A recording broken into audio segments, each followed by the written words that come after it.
Jean-Claude Piopépère, quelle surprise, là on est sur la grande place de Oui et on voit débarquer des vélos un peu surprenants. Là il y en a un notamment qui arrive et on voit des vélos un peu surprenants. Alors vous pouvez expliquer ce qui se passe? Eh bien nous sommes les Bure-Haleurs. Nous venons de Bure par les chemins de halage et nous allons depuis Bure à chaque année au fil de l'eau, le long des rivières qui prennent la source à côté de Bure. Nous sommes allés le long de la Seine, de la Marne, de l'Aube, nous sommes allés sur la Saône et cette année, nous allons le long de la Meuse. Nous descendons le cours du fleuve parce que Bure est installée aux sources de la Meuse. Quand il y aura des dégazages, que ce soit par accident ou même parce qu'il y a des dégazages tous les jours, eh bien les radionucléides arriveront obligatoirement jusqu'ici. Nous allons jusqu'à Maastricht. On attend un rendez-vous à Rotterdam. Pas le droit d'en parler, pas le droit d'en parler, où on se fait coffrer.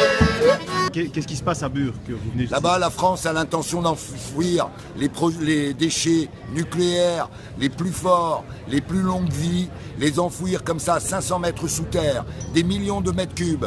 Ça représente 125 années, 2 trains par semaine, de amener des déchets, de les descendre dans la terre, reboucher le trou comme si de rien n'était. Sur les bords de la Meuse, enterrer les déchets, là où l'on risque d'être contaminé par les radionucléides transportés. Il faut aller le dire aux Hollandais, non pas de CIGEO, non pas de CIGEO. Et vous allez jouer de la musique alors? Oui, nous on joue de la musique, on a pris le parti de faire de la militance sympathique, rigolote, musicale. Voilà. Excusez-moi, c'est vous qui faites l'électricité du groupe? Oui. C'est ça, en pédalant? Voilà, exactement.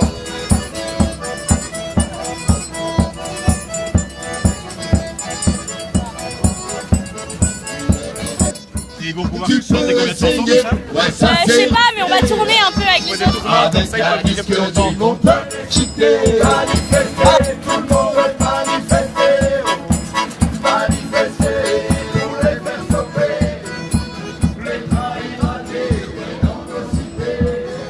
Ça fait quelques années, vous m'avez dit tantôt que vous faites ça. Ça a un écho? Oui, ouais, de plus en plus, hein, parce qu'au départ, même dans notre région, les gens ne savaient même pas ce que c'était que le projet. Parce que le système et l'ANDRA, qui s'occupent des déchets radioactifs en France, ils ne font que de la fausse information. Ils détournent la tête des gens. Ils nous font croire que c'est obligatoire. Ils nous font croire que c'est déjà fait. Et nous, même dans notre région, les gens ne sont pas au courant. Alors t'imagines que quand on arrive ici, eh ben bien sûr, on fait carton parce que les gens sont choqués. Qu'est-ce que la France, elle fait? Qu'est-ce qu'elle fait, mis à part vendre des armes et avoir des déchets nucléaires pour toute l'Europe entière? Français les plus longs, les plus forts, les plus dangereux. Eh bien, sachez mes amis que ce projet, on a besoin de... Fermez les centrales, fermez Tihange, fermeture. Le nucléaire, on n'en veut pas, on n'en veut plus. Le nucléaire.